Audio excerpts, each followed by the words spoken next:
নমস্কার দর্শকবৃন্দ। আশা করি আপনারা সবাই ভালো আছেন। আজকের বিষয় বুদ্ধ পূর্ণিমা। বুদ্ধ পূর্ণিমার শুভ তিথি তিনটি গুরুত্বপূর্ণ বিষয়ের সঙ্গে সম্পর্কিত।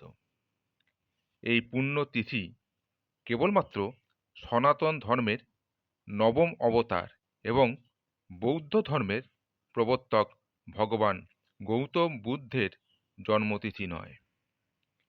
এই পূর্ণিমার পুণ্যতিথিতেই ভগবান বুদ্ধ সিদ্ধিলাভ করেন এবং মহা পরিনির্বাণ লাভ করেন। ভগবান গৌতম বুদ্ধ নেপালের লুম্বিনী নগরের রাজা শুদ্ধোধন এবং মায়াদেবীর পুত্ররূপে ধরাধামে অবতীর্ণ হন। কপিলাবস্তু নগরে বড় হয়ে ওঠেন তিনি। রাজপুত্র হিসাবে বিলাসিতায় মায়ায় তিনি আটকে যাননি। স্ত্রী যশোদা এবং পুত্র রাহুলও তাকে সংসারের বন্ধনে আবদ্ধ করতে পারেননি।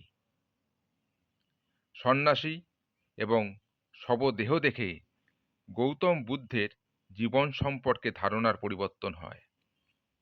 জরা, ব্যাধি এবং মৃত্যুকে জয় করার উদ্দেশ্যে তিনি স্ত্রী, পুত্র, বিলাসিতা, রাজধর্ম, রাজ ঐশ্বর্য ত্যাগ করে সন্ন্যাস ধর্ম গ্রহণ করেন। তপস্যায় সিদ্ধিলাভ করেন এবং বৌদ্ধ ধর্মের পথপ্রদর্শক হিসাবে ধর্মের ইতিহাসে চিরস্মরণীয় হন। বুদ্ধ পূর্ণিমাকে বৈশাখী পূর্ণিমাও বলা হয়। বৌদ্ধ ধর্মাবলম্বীদের পবিত্রতম উৎসব।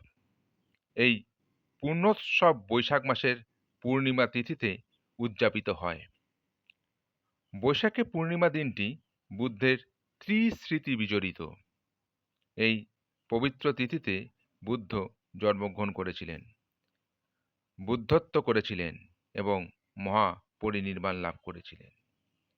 এই দিনে বৌদ্ধ ধর্মাবলম্বীগণ স্নান করেন, শুভ্র বস্ত্র পরিধান করে মন্দিরে বুদ্ধের বন্দনায় রত থাকেন। ভক্তগণ প্রতিটি মন্দিরে বহু প্রদীপ প্রজ্বলিত করেন, ফুলের মালা দিয়ে মন্দির গৃহ সুশোভিত করে বুদ্ধের আরাধনায় নিমগ্ন হন। এছাড়া বৌদ্ধগণ এই দিনে বুদ্ধ পূজার পাশাপাশি পঞ্চশীল, অষ্টশীল, সূত্রপাঠ, সূত্র শ্রবণ, সমবেত প্রার্থনা করে থাকেন।